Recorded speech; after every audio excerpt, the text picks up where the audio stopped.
adik-adik, dalam video pembelajaran kali ini, insya Allah kita akan membahas tentang mengenal arti bersih dan sehat.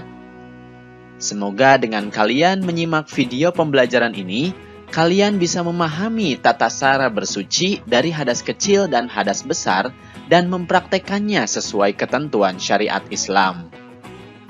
Oke, jangan kemana-mana, simak terus videonya. Nah adik-adik, sebelum masuk ke materi, mari kita simak ayat berikut ini. Bismillahirrahmanirrahim. Sesungguhnya Allah mencintai orang-orang yang bertaubat dan orang-orang yang menyucikan diri. Quran Surat Al-Baqarah ayat 222. Nah adik-adik, di ayat tersebut Allah Subhanahu wa Ta'ala menyebutkan bahwa Dia mencintai orang-orang yang menyucikan diri. Berarti, jika kita ingin dicintai oleh Allah Subhanahu wa Ta'ala, kita harus senantiasa bersuci. Apa sih arti bersuci? Nah, adik-adik, suci artinya adalah bersih. Kemudian, bersuci artinya adalah membersihkan diri dari kotoran. Kotoran yang dimaksud adalah kotoran yang dapat menghalangi seseorang untuk beribadah kepada Allah Subhanahu wa Ta'ala. Kotoran itu disebut hadas dan najis. Adik-adik, pengertian dari hadas adalah keadaan badan yang tidak suci sehingga tidak boleh untuk sholat. Jadi ini muncul dari dalam diri kita sendiri. Nah, hadas terbagi dua. Yang pertama adalah hadas kecil. Contohnya adalah buang air, mau itu buang air kecil atau buang air besar. Kemudian buang angin dan penyebab batal wudhu yang lainnya. Nah, ini adalah contoh-contoh dari hadas kecil. Yang kedua adalah hadas besar. Contohnya adalah mimpi basah untuk laki-laki dan haid untuk perempuan. Nah, ini adalah macam-macam dari hadas. Selanjutnya, pengertian dari najis artinya adalah kotoran yang dianggap menyebabkan ibadah kita tidak sah. Nah, najis ini bisa saja mengenai tubuh manusia atau tempat-tempat yang digunakan untuk ibadah, sehingga harus dibersihkan terlebih dahulu sebelum beribadah. Nah, semua najis itu kotor. Tapi tidak semua kotoran itu najis. Ada hal kotor yang tidak dianggap najis. Oleh karenanya, kita akan bahas tentang pembagian najis.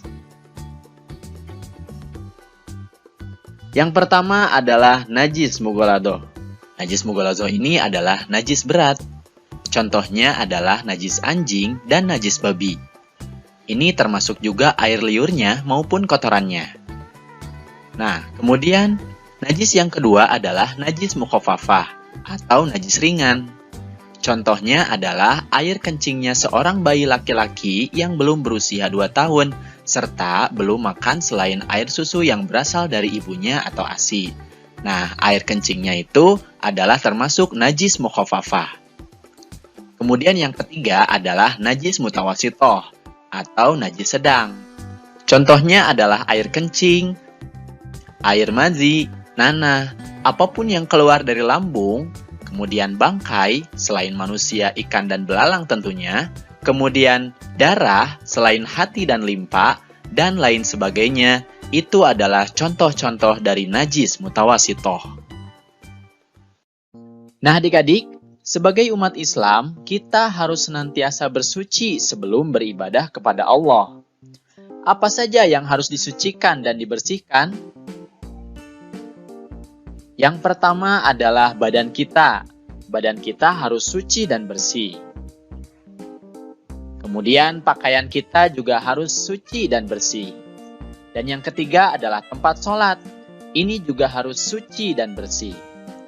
Adik-adik, bersih badan, pakaian, dan tempat tidak hanya ketika melaksanakan sholat, akan tetapi harus diartikan ke seluruh kehidupan kita. Di luar sholat pun badan kita harus bersih. Bersih pakaian artinya segala sesuatu yang dipakai seperti baju, celana, peci atau topi tas, sepatu, sepeda, bangku, meja, lemari, dan lain sebagainya, itu harus bersih. Kemudian bersih tempat seperti ruang tamu, ruang dapur, tempat tidur, tempat makan, tempat belajar, ruang kelas, tempat bermain, gudang, dapur, dan lain sebagainya, itu juga harus bersih.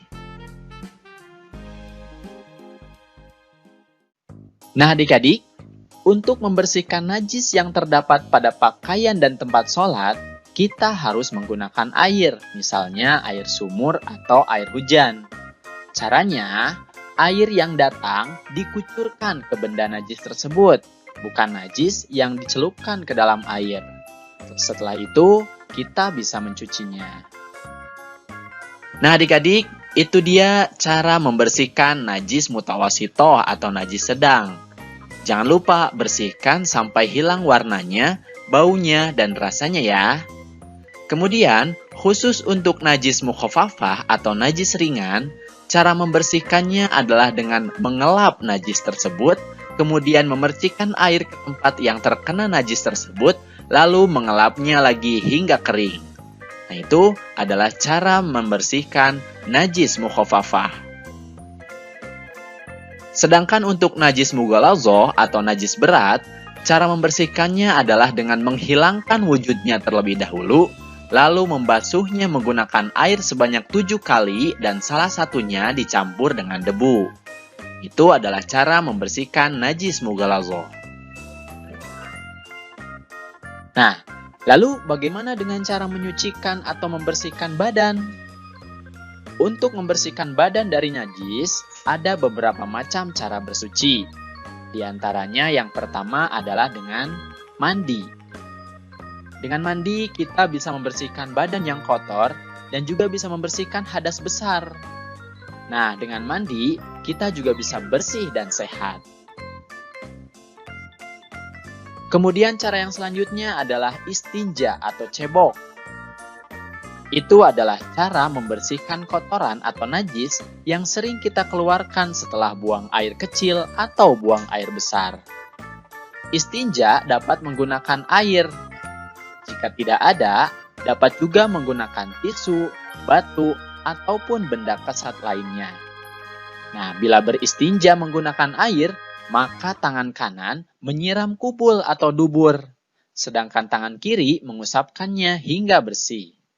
Nah, setelah itu, cuci tanganmu ya. Nah, agar kalian kembali suci setelah berhadas kecil, maka yang harus kalian lakukan adalah berwudu. Tapi, jika tidak ada air, maka cara menghilangkan hadas kecil atau besar bisa dengan tayamum. Satu hal lagi, jangan lupa kalian harus membaca doa masuk kamar mandi terlebih dahulu. Doanya adalah Allahumma inni a'udzubika minal khubuthi wal khoba'ith. Artinya, ya Allah, sesungguhnya aku berlindung kepadamu dari godaan setan laki-laki dan setan perempuan. Kemudian setelah keluar, kalian juga harus membaca doa Gufronaka alhamdulillahilladzi adhaba annil adza wa afani. Yang artinya, aku memohon ampunanmu, segala puji bagi Allah yang telah menghilangkan bahaya dariku dan menyehatkanku.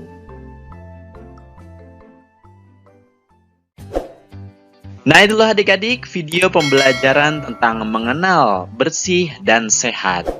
Semoga dengan kalian menyimak video pembelajaran ini, kalian bisa memahami tata cara bersuci dari hadas kecil dan hadas besar dan juga mempraktekannya sesuai ketentuan syariat Islam.